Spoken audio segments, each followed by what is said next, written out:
నమస్తేనా, మీ పేరు? మల్లేష్. కొంచెం గట్టిగా చెప్పనా. మల్లేష్, ఏ ఊరు?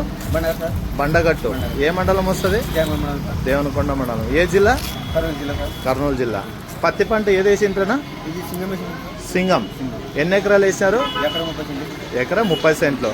ఎక్కడ తీసుకుపోయినారన్నా సింగం అనేది? సాగల్తిమ్మ అంగడి కిరణ్ హైబ్రిడ్ సీడ్స్ లో. ఎన్ని ఎకరాలు వేసిందన్నారు? ఎకరా 30 సెంట్లు. ఇప్పుడు పత్తి అంతా తీయడం అయిపోయిందనా? అయిపోయింది మొత్తం తుండేసినాం కూడా.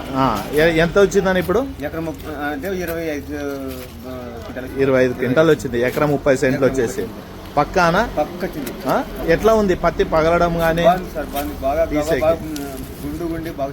ఎకరాకి ఎన్ని ప్యాకెట్లు పెట్టినావన్నా? మొత్తం 5 ప్యాకెట్లు.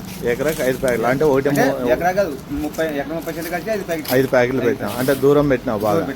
ఆ తర్వాత స్ప్రేయింగ్ ఎన్నిసార్లు చేసిండు వచ్చాను? 4 సార్లు. అంతేనా? ఎక్కువ చేయాల? ఇప్పుడు వర్షాలు ఈ సంవత్సరం ఎక్కువైనాయి కదా, వర్షానికి తట్టుకునిందా? తట్టుకుంది సార్, తట్టుకుంది. వర్షం నిలబడింటే ఇంకా ఎట్లా వస్తుందో పాట మాకు తెలియదు ఇప్పటివరకు అయితే. ఇప్పుడు వర్షాలకి ఈటికి వచ్చిందంటే మాకు చిన్న గౌరవం. ఎన్ని రోజులు ఉండొచ్చు అన్న వర్షం మీరు పంట పెట్టినప్పటి నుంచి? నెల పెట్టి కొట్టింది సార్. బాగా కాయ ముందర ఒక నెల వర్షం ఉంది. పూత మొగ్గ ఏమన్నా రాలిపోయి ఆకు లేతగుందా బాగా ముదురు? ఏమో దోమపోటు గీంపోటు కాయకుళ్ళు పురుగు ఏమేం లేదు. కింద నుంచి పైన వరకు ఒకటే కాపు ఉంది.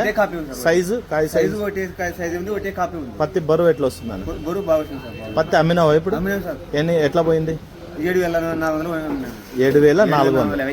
ఎక్కడ? ఆదోనిలో అమ్మిండేది. ఆదోని మార్కెట్కి అమ్మినారు.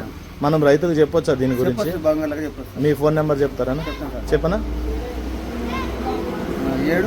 7 9 9 5 2 3 4 3 2 6. ఎవరన్నా రైతు ఒకవేళ సింగం వేసేవాళ్ళు ఉంటే మేము మీ నెంబర్ ఇస్తాము. మీకు ఎట్లా వచ్చిందో అదే చెప్పండి. ఎందుకంటే కంపెనీ వాళ్ళు చెప్పడం కింద రైతు చెప్తేనే క్లారిటీ ఉంటుందని మీతో అడుగుతున్నా. ఓకేనా? ఓకే, థ్యాంక్ యూ అన్న.